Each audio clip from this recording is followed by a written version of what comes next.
El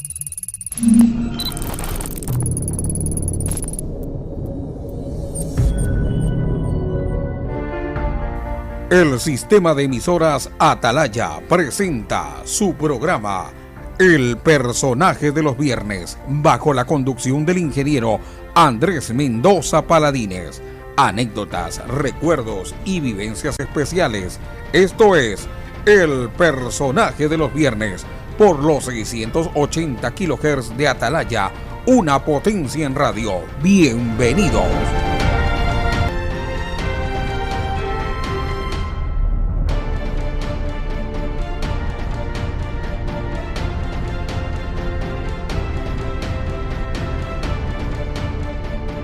Hola, ¿cómo están, amigos del Personaje del Viernes? En este nuevo programa muy especial, realmente, en el que tenemos la oportunidad de encontrar, yo diría reencontrarnos con una figura del periodismo, no solamente ecuatoriano, sino, diría yo, de América ya, luego de sus años, siendo joven, de 34 años, muy joven, como una figura del periodismo de América Latina, aunque él está viviendo en los Estados Unidos, en Miami, que es prácticamente el centro donde se hace todo lo que tiene que ver con coberturas de medios a nivel de América Latina.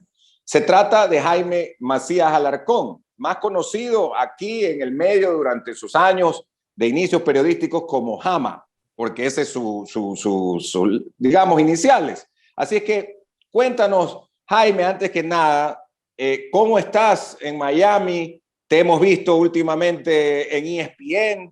¿Qué tal todo por allá ahora que Ecuador ha clasificado al Mundial?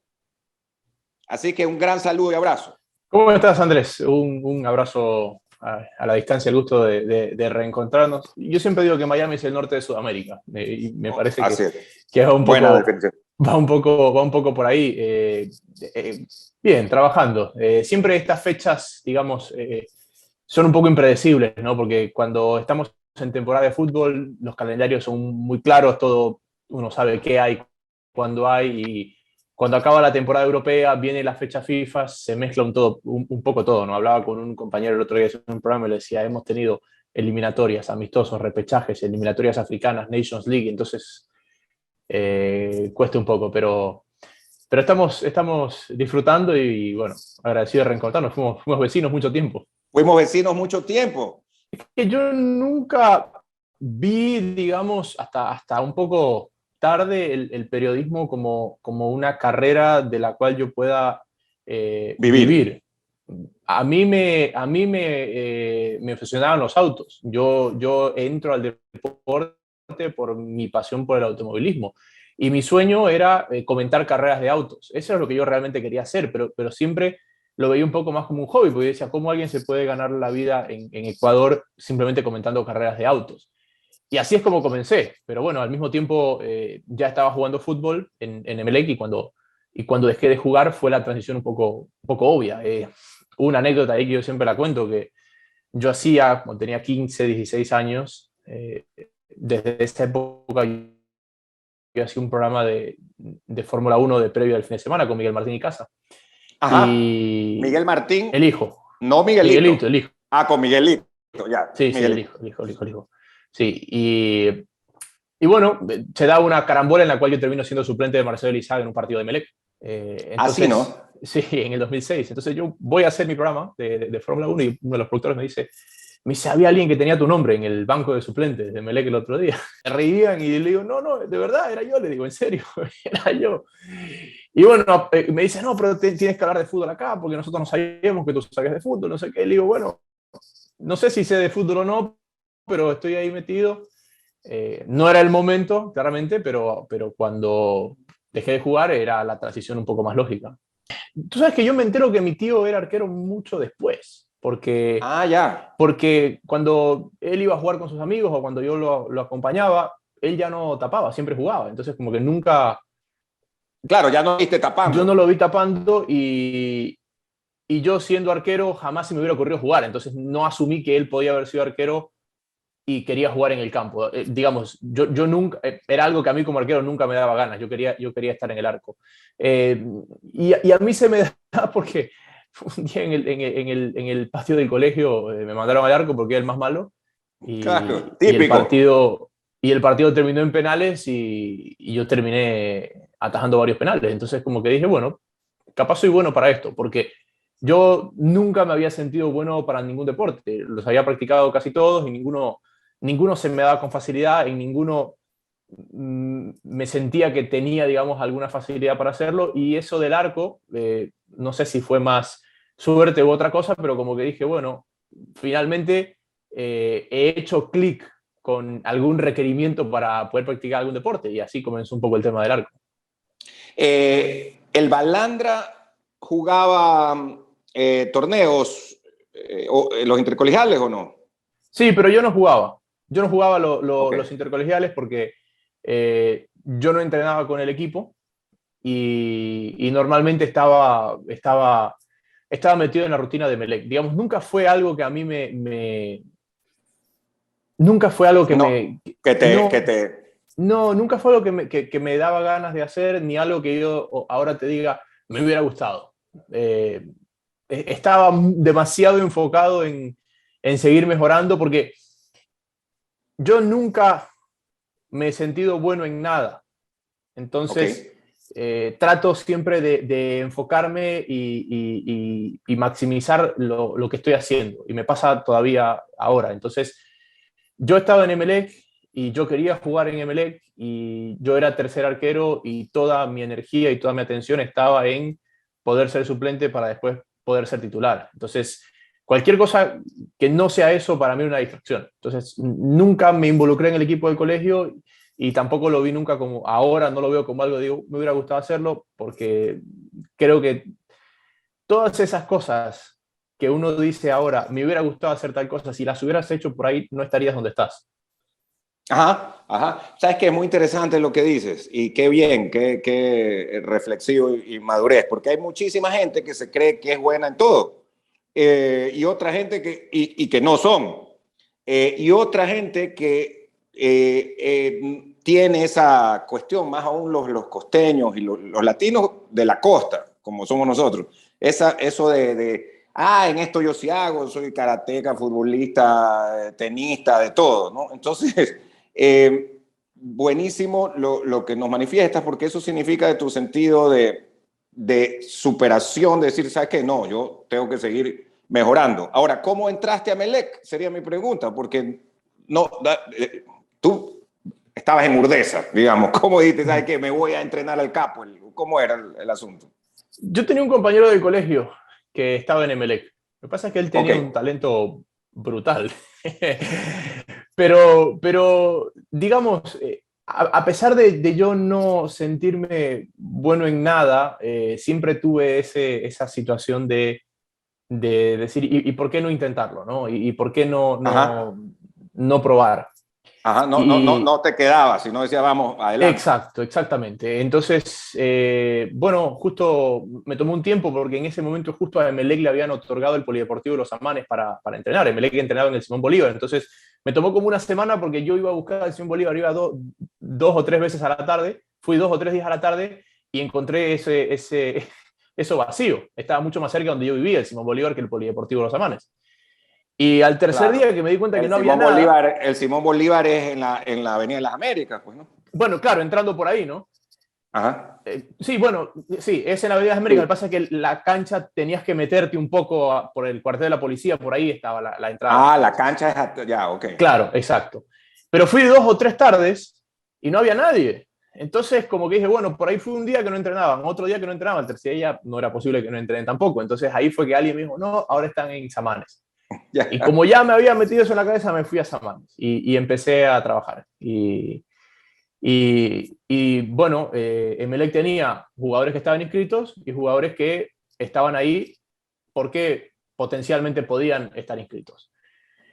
Y cuando llegué, obviamente no tenía el mínimo concepto de cómo atajar, pero el preparador de arqueros, Carlos Ruiz, muchos lo recordarán, atajó en 9 de octubre mucho tiempo. Claro, lo recordamos de 9 de octubre. claro, él, me parece que lo que él vio, y yo la verdad nunca supe qué es lo que vio, pero él lo que vio es que yo era alguien que le sacaba una cabeza al resto.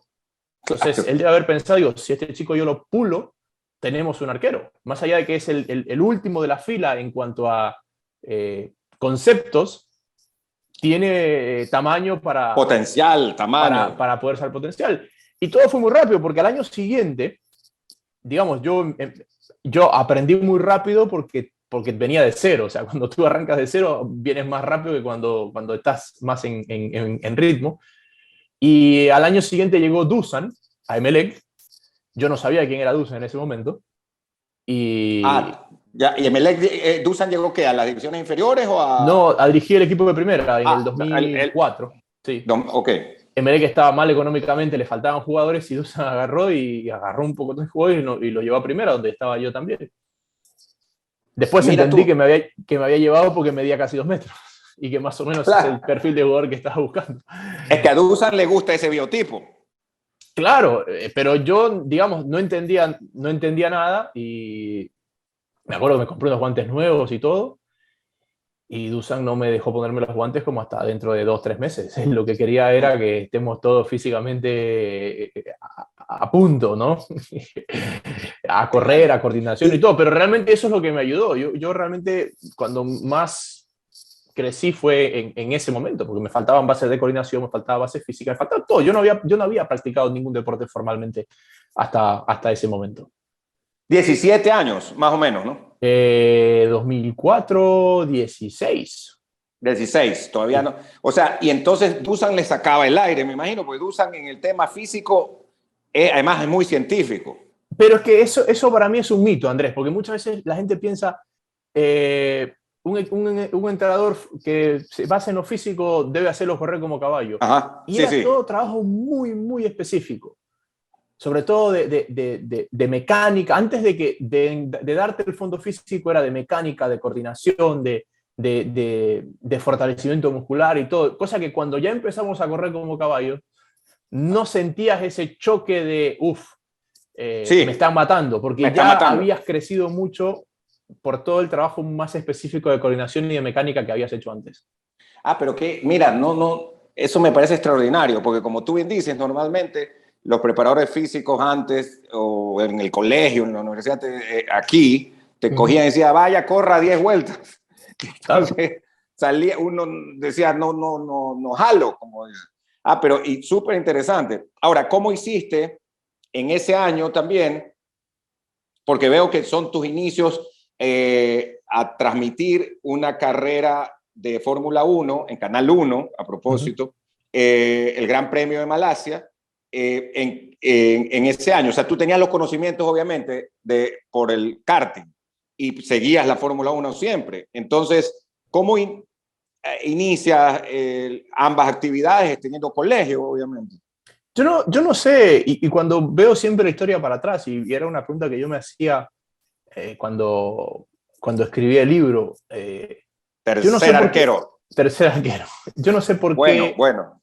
esos puntos no se conectaron antes. O sea, yo no sé por qué yo nunca pensé en el periodismo con el fútbol cuando yo ya estaba muy metido en el fútbol. O sea, porque esos son puntos que se conectan mucho, mucho después, pero yo ya estaba metido con el tema del periodismo y estaba jugando al mismo tiempo. Quizás es porque tenía, digamos, una aspiración de jugar profesionalmente, entonces veía una vida después del fútbol mucho más lejos de lo que realmente iba a estar.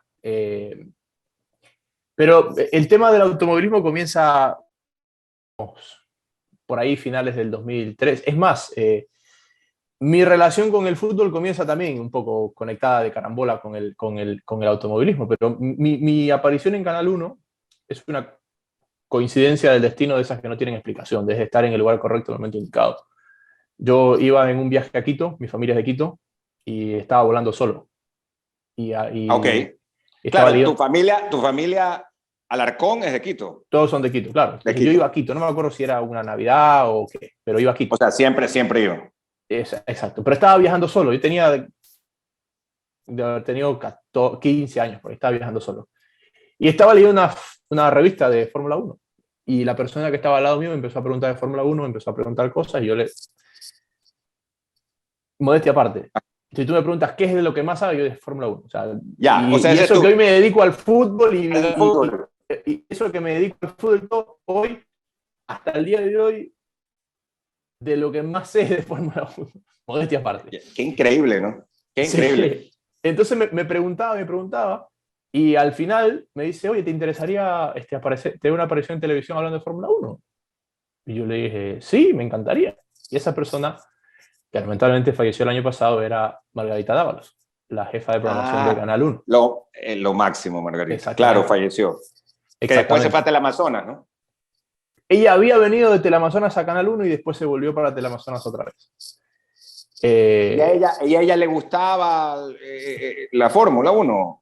No, pero ellos tenían los derechos. Bueno, no sé si le Ellos gustaba o tenían, no le ok, gustaba, pero ellos tenían los derechos. Entonces, ya, y así es como yo llego a la a Canal Fórmula 1. 1. ¿Sí?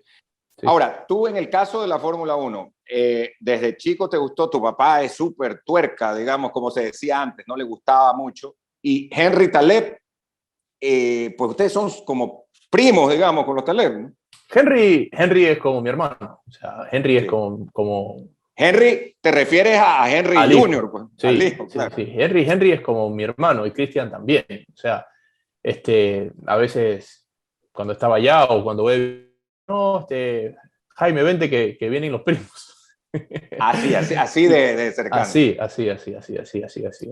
o sea, y nos conocemos de toda la vida. Pero eh, yo tuve un Por ahí desamor con la... ¿Perdón? de ahí te viene el gusto por la Fórmula 1. Viene más por mi papá. Por Viene mi más por tu papá, papá, si viene que por mi siempre le papá, han encantado los carros. viene Ayrton Senna Ajá. y después yo tengo un desamor con la Fórmula 1 durante casi 7 años. Porque, digamos, yo cuando muere Senna, para mí se acabó la Fórmula 1. Me seguían gustando los carros, veía la Indy, veía todas las categorías, pero no veía la Fórmula 1 porque no entendía cómo ver algo si es que la persona que yo admiraba ya no estaba. Y ojo, después viendo para atrás, Andrés, también creo que eso me dio un cierto ángulo de imparcialidad, porque yo hoy veo todo, inclusive el automovilismo, Uh-huh. porque quiero ver qué va a pasar, no porque quiero que gane tal o cual.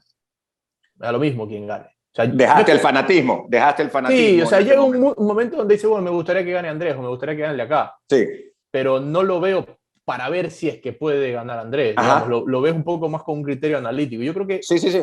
por eso De es como... periodista. Sí, pero me pasó a los 8 años, porque empecé a disfrutar ver algo sin que me marque un resultado o sin que lo vea esperando un resultado. Senna muere ¿en qué año? 94, Primero de 95. mayo de 1994, día de elecciones presidenciales. Es más, ese día creo que ganó Abdalá, ¿no? Puede ser.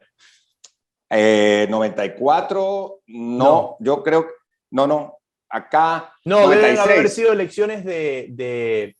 de diputados y alcaldes, Ajá, sí, sí, algo sí, sí, claro, porque está fuera del ciclo de presidente sí, 94. sí, Sí. exacto. Era Sixto Durán, pero del 92 al 96, pero como tú dices, tiene que Claro. haber sido de diputados que le decían en esa época. Que me acuerdo que fue Eh, ¿te acuerdas que las mesas electorales las pusieron en la Víctor Emilio Estrada? Que sí, no sí, hubo sí, sí. elecciones en las universidades, en los colegios, sino toda la Víctor Emilio Estrada estaban las... Recuerdo ahorita que Sí, lo traes a sí, sí, colación. sí. Ahora lo Yo recuerdo. tengo retención de datos intrascendentes. Pero no, pero súper interesante. Oye, Jaime, y a propósito, ¿has estado presencialmente en cuántos estos grandes premios? He estado en 3, Ok. pero no me gusta. Ah, no te... No, ese es mi hobby, es mi pasión. O sea, prefiero tenerlo ahí y admirarlo de lejos. Admirarlo de lejos.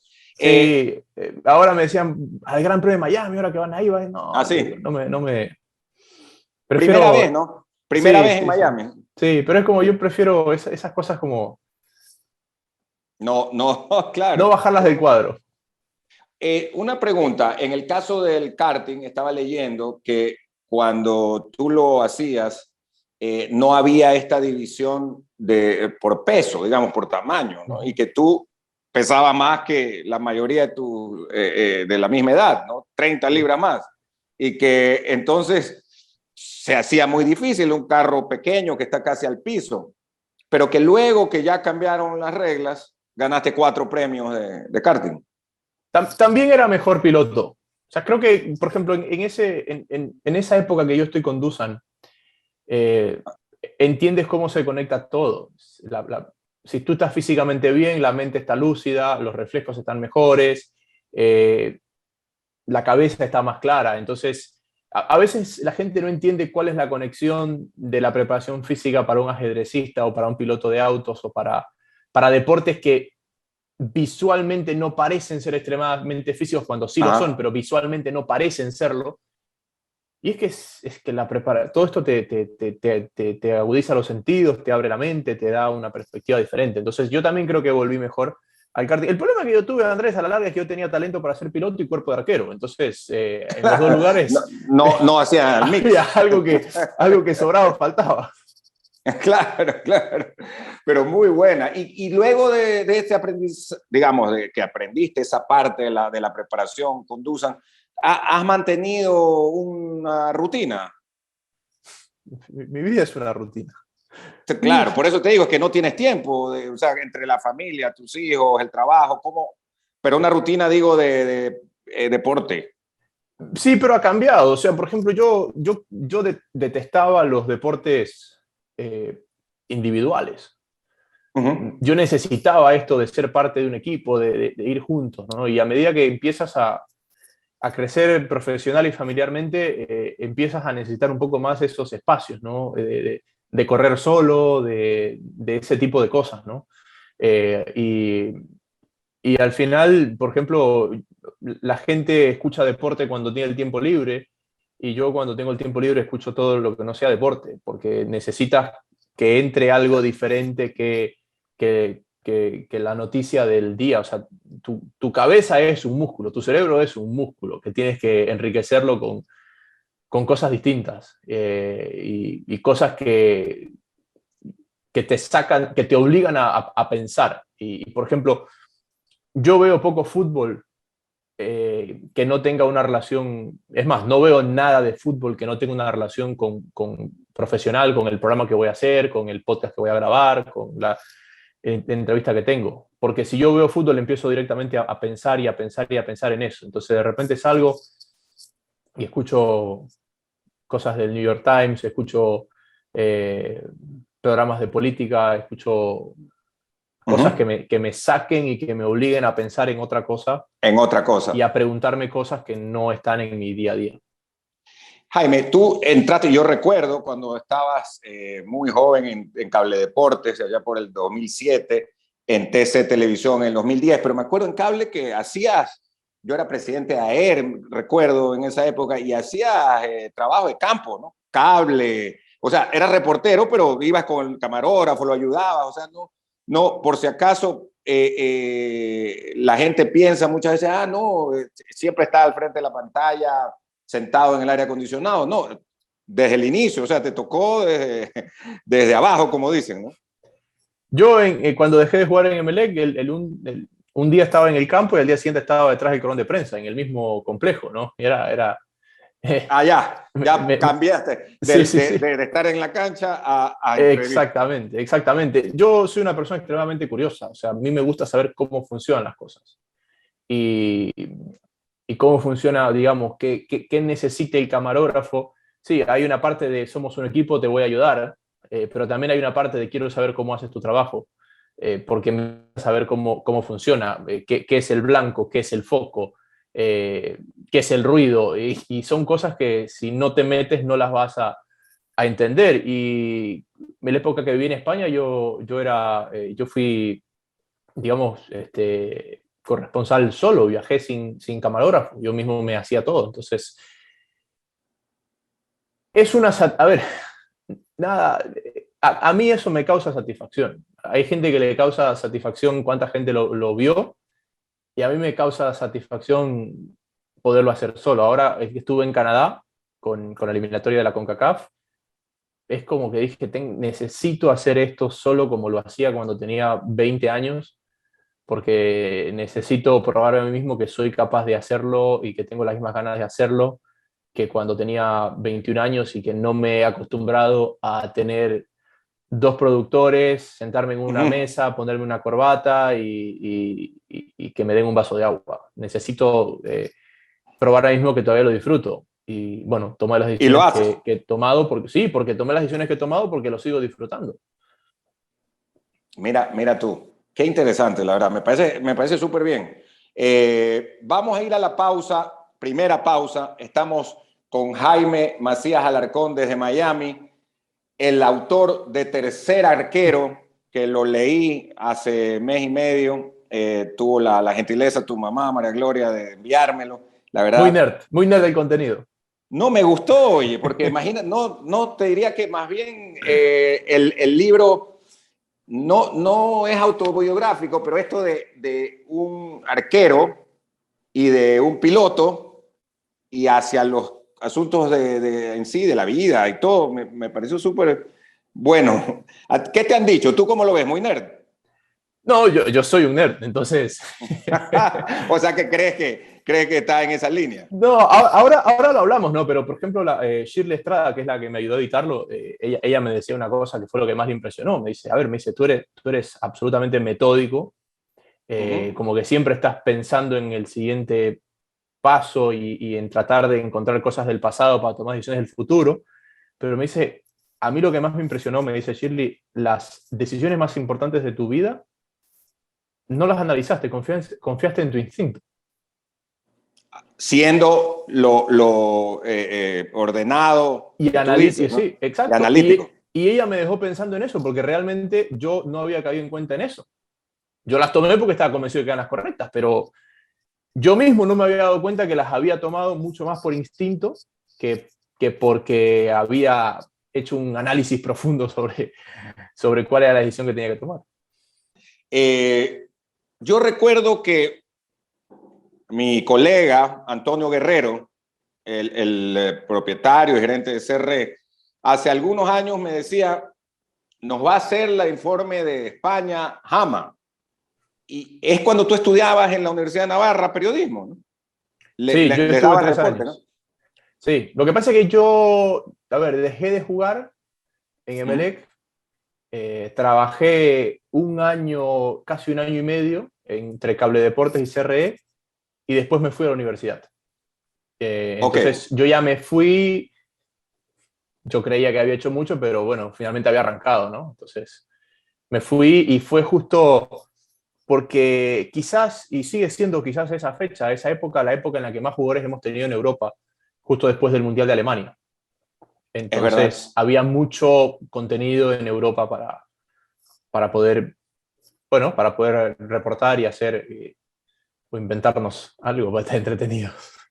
Claro, claro, no. Y dime una cosa, esos 3 años en Navarra es una universidad muy exigente. Eh, ¿Te daba tiempo como para hacer estos informes o cómo fue? Mira, el primer año de universidad fue espantoso. Uh -huh. Estudié más que nunca, nunca tuve peores notas, nada salía bien, nada funcionaba y como que no encontraba la vuelta, ¿no? Y a medida que empecé a hacer todo este trabajo, a pesar de que parecía contradictorio el tiempo que me quitaba, como que todo empezó a funcionar. Es como que... Y yo creo que por eso me quedé yo con esa mentalidad de, bueno, tengo tiempo libre, voy a escuchar algo que no tenga que ver con fútbol, voy a escuchar algo que no tenga que ver con deporte, voy a escuchar algo que me obliga a hacer otra cosa. De a veces necesitar que la maquinaria arranque para que todo el resto empiece a funcionar. Entonces, yo estaba, por más que yo estaba completamente enfocado en algo que no me motivaba, no lo podía hacer bien. Y cuando encontré algo que me motivaba, por más que me quitaba algo de enfoque del estudio y de las materias y eso empezaba a fluir. Entonces, como que yo me empecé a conocer un poco, ese tiempo ahí solo y todo, es como que te empiezas a conocer cómo piensas, cómo funciona tu cabeza, y me Correcto. di cuenta de eso, ¿no? Que yo necesito tener la maquinaria funcionando para que en el resto de cosas puedas decidir bien y ejecutar mejor. En el caso de cuando regresas ya de Navarra, te integras, ahí es cuando te integras a TC Televisión. Sí, me integro a TC en ese momento. Un poco resignado realmente, ¿no? Porque yo lo que quería era trabajar en el exterior. Yo venía buscando oportunidades de trabajar en el exterior y ninguna se había concretado. O sea, había tenido entrevistas, había tenido llamadas, había tenido todo y ninguna se había concretado. Entonces, como que vuelvo a TC, vuelvo a Ecuador un poco como resignado a que no me quedaba otra. Claro. Y después lo que fue TC para mí, lo que viví en TC fue impresionante. Creo que al final cuando tú llegas así a un lugar sin grandes expectativas, todo lo valoras más, todo lo disfrutas más. O sea, yo, digamos, estaba equivocado yo en no valorar, digamos, en pensar que era un paso atrás volver. Y no quedarte trabajando en el exterior en ese Claro, momento. exacto. Pero después yo creo que todo lo que vino después sin TC hubiera sido imposible. Siempre has mantenido una gran relación de amistad con Diego Arcos. Veo en el caso de CRE, luego en Canal 10 también, ¿no? Que Diego, o sea, Diego para mí ha sido mi maestro. O sea, Un mentor periodístico. sí, o sea, yo aprendí más de Diego que 3 años en la universidad. Claro, ya en la práctica. Sí, exactamente, o sea, exactamente. Y Diego es un libro abierto, algo que es poco habitual en esta profesión, donde todo el mundo se guarda las cartas, de todo el mundo, por ahí si te puede clavar un puñal, te lo clava. Entonces Diego es la excepción a la regla y aprendí todo de él. Aparte de Diego, por ejemplo, yo creo que la mayor virtud de Diego, bueno, no es la mayor virtud de Diego, pero digamos, lo que más me ha servido de Diego es alguien que te deja equivocarte para después corregirte, pero te deja equivocarte hasta un punto del cual haya retorno, nunca te deja que te caigas al abismo, te deja equivocarte para que aprendas y después te dice, mira, esto por esto, por esto, por esto, pero jamás te va a dejar que te vayas al vacío. Claro, o sea, te deja aprender con tu propia experiencia sin irte al vacío. Es que parece toda la vida, eso de los errores se aprende es una frase hecha, pero realmente es así, porque o sea, yo te puedo decir, Andrés, 300.000 veces, si haces esto te va a pasar, y no vas a hacerme caso hasta que lo hagas y te pase. Entonces, es increíble cómo tantas generaciones hemos escuchado esa frase y hasta que no nos hemos equivocado no hemos aprendido, por más que nos lo han advertido 300.000 veces. Y es una frase antipática cuando uno es chico, ¿no? Porque uno dice, chica, otra vez me dicen lo mismo, pero después te das cuenta que es así. Sí. Es la gran verdad. Y te quería preguntar, bueno, en el caso de TC, tienen ustedes la cobertura del Mundial de Sudáfrica, ¿verdad? ¿Te tocó irte a Sudáfrica o cómo fue? ¿O lo hicieron de acá? No me tocó ir a Sudáfrica, pero lo que pasa es que, a ver, yo después de mi primer año, cuando empieza a salir lo de la corresponsalía en Europa, es el año que Valencia va al United. Ah, ya. Entonces yo voy con Diego a Manchester a entrevistar a Valencia, había como 5 jugadores ahí en Inglaterra, estaba Castillo, estaba el Chiqui, Guerrero, estaba Castillo, estaba La Sombra Espinosa, estaba Chucho, estaba Valencia. Entonces hicimos una gira ahí entrevistando a todos, conociendo sus casas, sus clubes y casi una entrevista así tipo personal. Y al final del viaje Diego me dice, hay una posibilidad del Mundial, y te vamos a tomar en cuenta. Pero quedó una conversación así.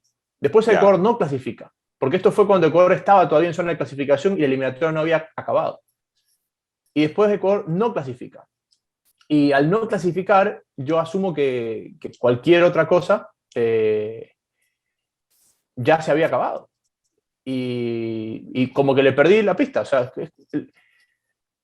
yo nunca me ilusioné con ir a un mundial. O sea, digamos, como que yo nunca he tenido esta obsesión de decir, quiero hacer tal evento, quiero hacer. Si llega, llega. O sea, como que quiero... Sí, que hay mucha gente que tiene eso. Sí. Que o sea, como que, por ejemplo, yo sí. jamás me hubiera planteado ir a un mundial como fanático. Jamás me hubiera planteado. Porque, como te digo, esas cosas a mí me gusta verlas un poco más de lejos. Pero el tema del mundial fue como, te estamos tomando en cuenta, dije bien, y enseguida quedó Ecuador fuera, y dije, bueno, quedó en nada. Y después me llamaron un día todos apurados, Diego, a que le pasen mis datos, mi pasaporte, mi no sé qué. Y yo seguía sin entender por qué y qué había pasado. Y ahí es cuando entendí un poco que mucha gente que iba a ir al mundial con Ecuador ya no iba a ir. Entonces, lo que iba a ser una gran cobertura Se redujo. Mucha gente se redujo a una cobertura mucho más pequeña con gente que sea capaz de hacer más cosas. Y el hecho de que yo haya estado en Europa 2 años produciéndome, editándome, grabándome a mí mismo y todo, a ellos les servía. Que yo pueda un día ayudar al cámara, un día salir al aire, un día ayudar a cortar los videos, que pueda gestionar cosas en inglés y todo este tipo de cosas. Entonces terminé yendo al Mundial por eso, ¿no? Pero como te digo, tampoco era algo que yo me había planteado, tengo que estar en el, quiero ser el más joven y llegar a un Mundial. Lo pude disfrutar mucho. Y para mí Sudáfrica sigue siendo en lo personal el mejor Mundial porque, porque todo era nuevo, todo me sorprendía, todo me decía la acreditación, ¿qué es una acreditación? El IBC, ¿qué es un IBC? Todo entonces, nuevo, todo era nuevo para ti. Todo nuevo. Entonces los otros mundiales como que ya vas con una cierta expectativa de cómo es y por ahí son mejores, pero nunca podrás revivir esa sensación de descubrir cosas en el camino. Esto que aprendiste, como dices, a producirte, a editar, etcétera, ¿lo hiciste en la universidad o en la práctica?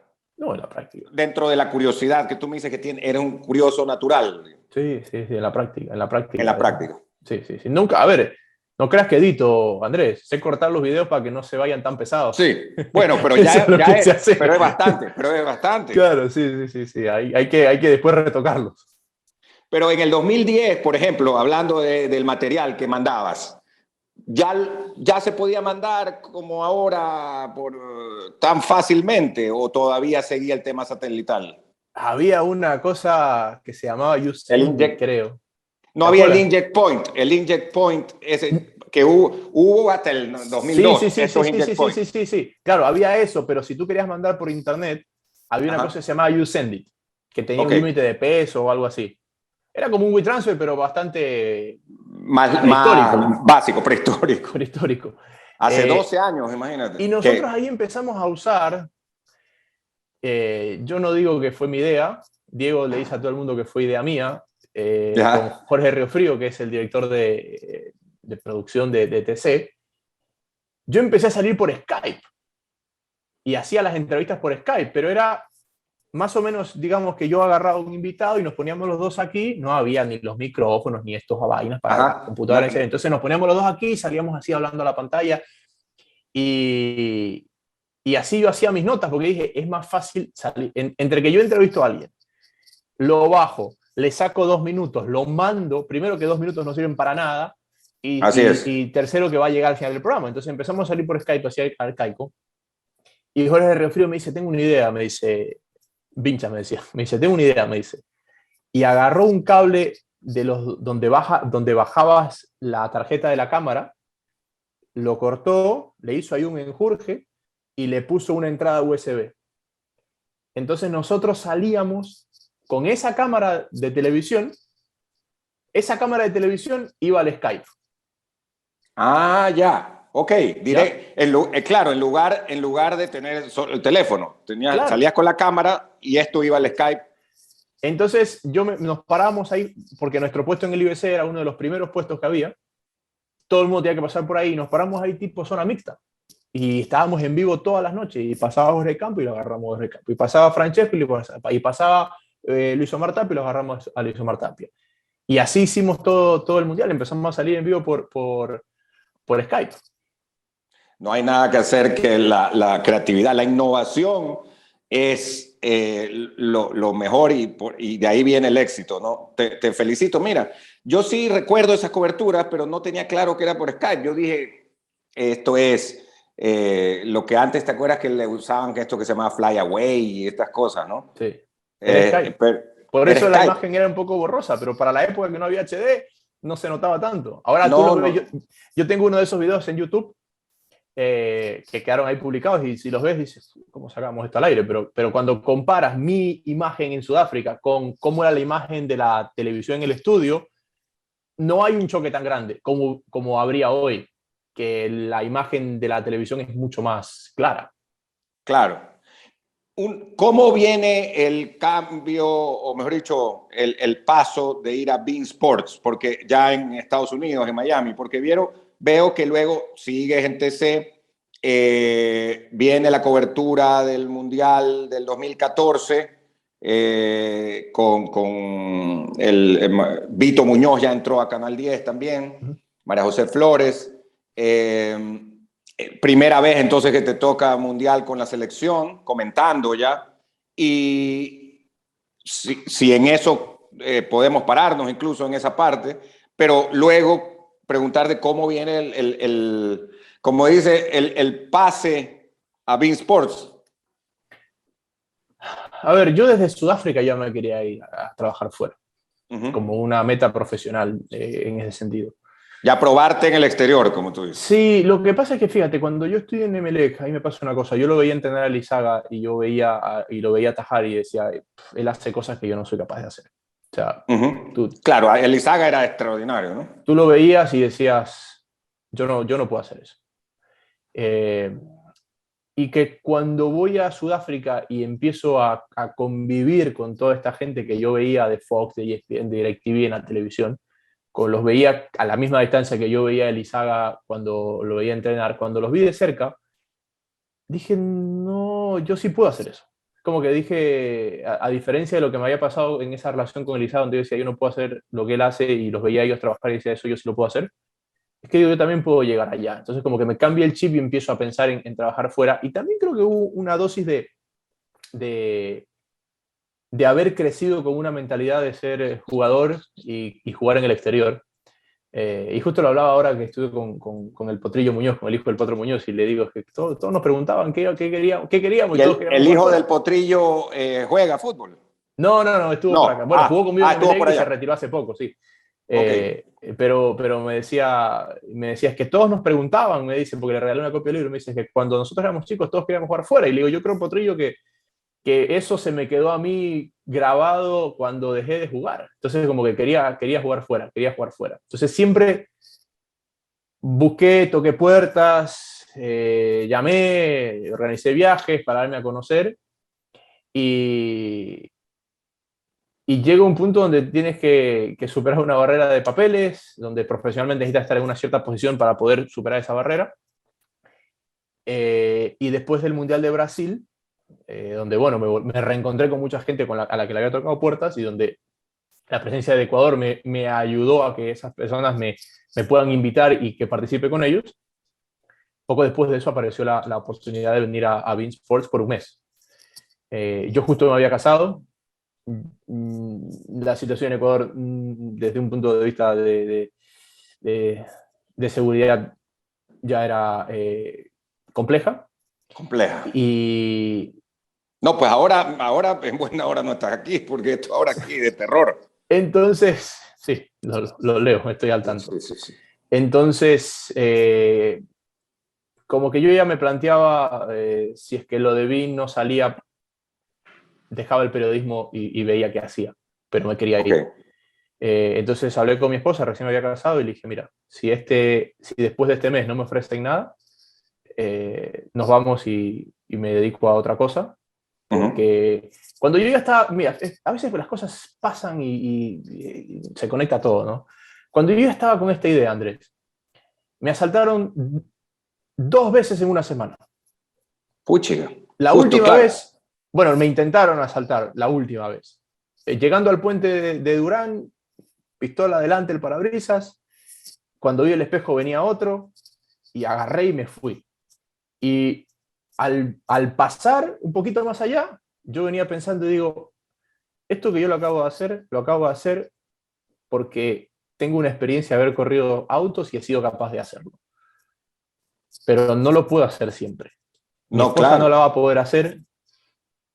Yo quiero tener hijos y por ahí no voy a soportar que esto pase con ellos. O sea, como que hice esa por más que yo recién me había casado, es como que hice ese clic para ya tu no vida, estoy solo. O sea, familia, ya no es que yo he hecho, y hay alguien más que quizás no está en capacidad de hacerlo. Y ahí fue que dije, si no me sale lo de Bein, me voy a otro lado a trabajar de otra cosa, pero me voy. Y después lo de Bein, ese mes me agarré con uñas y dientes ahí, y bueno, estuve con ellos hasta que renuncié el agosto pasado.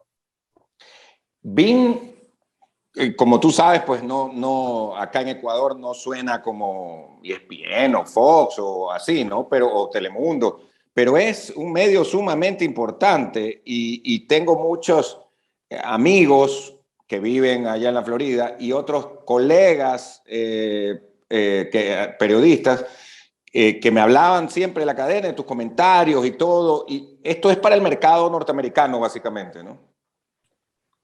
Es para el mercado hispano. Hispano. Sí, es para el mercado hispano acá en Estados Unidos. Hacía cosas en inglés también. Pero al final, no sé cómo, pero salíamos en más lugares. Ah, sí, salían en más lugares que no solo el mercado, Sí. digamos. Entonces, bueno, básicamente es lo que fue, digamos, DirecTV en su momento cumbre en América Latina. Esos mismos derechos los teníamos nosotros acá. Salvo la Premier League, teníamos la Liga Española, la Liga Francesa, después llegó la Copa Libertadores, teníamos las eliminatorias, en fin. Todo el fútbol internacional lo transmitíamos acá en BeIN y bueno, yo nunca había convivido con tantos partidos y con tanto fútbol al mismo tiempo. Increíble. No, felicitaciones. ¿Y los estudios son en Miami? En Miami, sí, en Miami. Ya, En Miami. y decides... O sea, yo nunca, por ejemplo, sí. así como te digo, Miami es el norte de Sudamérica. Yo nunca en mi vida dije, quiero irme a vivir a Miami. Yo quería... Ah, no era ese tu... No. Ahora digamos, no me planteo moverme porque mis hijos nacieron acá, porque digamos, es mover toda la familia. Así es que, y aparte que gran parte de lo que pasa en la industria sigue pasando acá. Entonces tampoco es que tiene mucho sentido moverte, ¿no? Y estoy feliz acá, no te voy a mentir, pero no es que yo dije quiero vivir en Miami porque era Miami. Vine a Miami porque es donde estaban las oportunidades. El autor de Tercer Arquero, Jaime Macías, está con nosotros y yo le quiero preguntar ya en esta parte final, ¿cómo así decides salir de BeIN? Ahora estás en ESPN. ¿Y cómo te preparas para el Mundial de Qatar, donde estamos seguros que vamos a ir, a pesar de que digan que por el caso de Byron Castillo, el cual sé que te llaman, y como dicen los argentinos, te rompen los huevos, dicen los argentinos a toda hora, de todos lados? ¿Por qué la salida de BeIN? Ahora la parte que te preguntaba, ¿cómo te preparas para el Mundial que va a nuestra selección? Yo creo en los ciclos. Uh-huh. Nuestra profesión es una profesión de muchísima exigencia, donde cuando uno lo ha dado todo y una empresa te lo ha dado todo, seguir juntos es hacernos daño los dos. Y hay gente que se motiva con hacer lo mismo todos los días e intentar hacerlo mejor. Y hay gente que le motiva salir de su zona de confort para meterse en algo nuevo y comenzar de nuevo. Y a mí me motiva lo segundo, a mí me motiva a comenzar de nuevo, a mí me motiva... Te motiva, claro. Hay otras personas que dicen, no, me da miedo, no. Sí, exacto, ¿no? Y a mí me motiva eso, el rearrancar de nuevo. Y yo sentía que yo le había dado todo a Vin y que Vin me lo había dado absolutamente todo, porque mi carrera no hubiera despegado si no fuera porque ellos me pusieron en esa posición, ellos confiaron en mí y me pusieron en una posición donde me dieron una exposición muy importante en la región. Y yo quería comenzar de nuevo, como ya me había pasado antes. Quería comenzar de nuevo, quería salir de mi zona de confort y necesitaba volver a sentir ese desafío. Y comencé a trabajar eliminatoria, así como te dije. Solo con mi camarita me fui a Canadá y transmití 2 partidos para la televisión centroamericana de Canadá. Bueno, 2 partidos de Canadá, pero fueron uno para la televisión salvadoreña, otro para la televisión hondureña. Comencé a trabajar con la MLS, una liga que siempre la había visto, pero nunca me había logrado meter así. Me propuse hacer cada vez más cosas en inglés, porque te genera un desafío diferente. ¿De qué te sirve saber si no eres capaz de expresarlo correctamente? Entonces me metí a hacer más cosas en inglés y Y después fueron apareciendo cosas, ¿no? Yo creo, Andrés, que cuando alguien me dice, yo puse un mensaje de despedida a Vin, agradeciendo a Vin, y alguien me decía, eh, ¿por qué pones eso? Es decir, ¿a quién le debes ese comunicado? ¿A quién le debes comunicar eso, no? Y yo le decía, me lo debo a mí mismo, porque es la forma de que yo mismo cierro un ciclo, de que yo mismo me estoy diciendo a mí mismo que he cerrado un ciclo. Y después eso indirectamente genera que gente se entere que estás libre y aparezcan nuevas oportunidades. Pero realmente cuando uno hace una publicación así, uno se lo está debiendo a sí mismo. Es como decir, lo ha cerrado, no hay marcha atrás. Solamente vamos a ver para adelante. Y el tema de ESPN, vemos como que cubren ahora mucho más a la selección de Ecuador. Pareciera que hay como un espacio dedicado a la selección y obviamente estás tú ahí. Bueno, Ecuador está en el Mundial. Es una de las 32 selecciones de mayor cobertura en el mundo en esta época. Entonces, es normal que se mire a estas selecciones. Y, y yo a partir de ahí, después de que salí, me hice freelance. Entonces, trabajo por días, por proyectos, con quien esté interesado en contar conmigo. Pero es eso, ¿no? A veces los contratos a largo plazo te aburguesan un poco, te relajan, te sientes seguro y yo necesito esa presión de tener que hacerlo bien para poder seguir.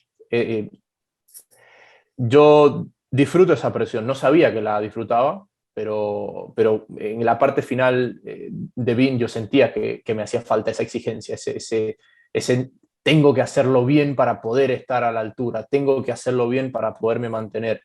Y creo que el ser un freelance y afortunadamente poder trabajar con empresas de renombre te obliga a esto, ¿no? Es decir, yo acabo ahora este periodo con ESPN y no sé qué viene después.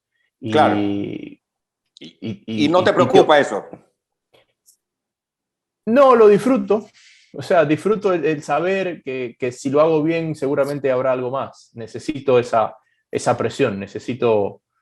no sé si es como prosperar. como ese reto, como dicen allá, challenge. Así, sí, ¿no? necesito esa presión de decir, ok, tengo que estar a la altura.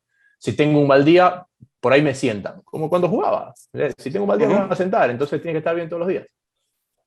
Bueno, te he estado viendo todos estos días en ESPN, veo que el trabajo está estupendo, Jaime, quieres ir a Qatar, pero como nos has dicho, sería por tema de trabajo, no de turista. Sí, sí, vamos. Pero yo soy muy del Cholo Simeone. Fui partido a partido, hay un bosquejo, hay un plan, hay un camino. Y primero hay que acabar los amistosos, después hay que seguir con el inicio de la temporada y después viene el Mundial. Y bueno, vamos Con la poniendo... MLS estás, ¿no? Con la MLS sí, estás haciendo. sí. Y hay equipo ahora en Miami, está ahí Sí, Leonardo Campana. sí, exacto. Para mí, Andrés, una cosa que era muy importante, y me tengo que ir un ratito, pero si quieres lo seguimos después. Para mí una cosa que era muy importante era que mis hijos me vean trabajar. Y transmitir fútbol internacional a través de una pantalla era muy difícil para mí explicarles que papá estaba trabajando cuando para ellos estaba viendo televisión. Y para mí el tema de la MLS ha sido el mejor, porque los puedo llevar a los viajes conmigo, los llevo a los estadios a veces, ven lo que hago. Por ejemplo, me contrataron un partido en Salt Lake City, me los llevé a Salt Lake City, me contrataron otro partido en Washington y se fueron a Washington. Entonces, ¡qué maravilla! Conocen las ciudades, conocen lo que está pasando, ven qué es lo que papá hace. Entonces, porque eso de papá estar en la tele es como ambiguo, ¿no? Es como, ¿cómo? Sí, claro. Y poderles demostrar eso, para mí la MLS ha sido lo mejor que me ha pasado, porque les puedo dar un contexto de todo, de eso. Jaime, un abrazo fuerte. Realmente me ha encantado la charla y esperaba una gran entrevista, pero es más aún con todo lo que nos has contado y con además tus reflexiones que son para uno ponerse a pensar. Así es que son más allá solo del periodismo deportivo. Así es que gracias, tú sabes el cariño para ti, para tu familia, y vamos a despedirnos del personaje del viernes, pero eso no significa vamos a seguir en contacto ahora que justamente lo hemos retomado. Un abrazo nuevamente. Un abrazo, Andrés. Muchas gracias y a la orden. Cuando quieras estamos. Muy bien. En el personaje del viernes, Jaime Macías Alarcón. Nos vamos nosotros a la pausa y volvemos con la programación regular en Atalaya en un momento.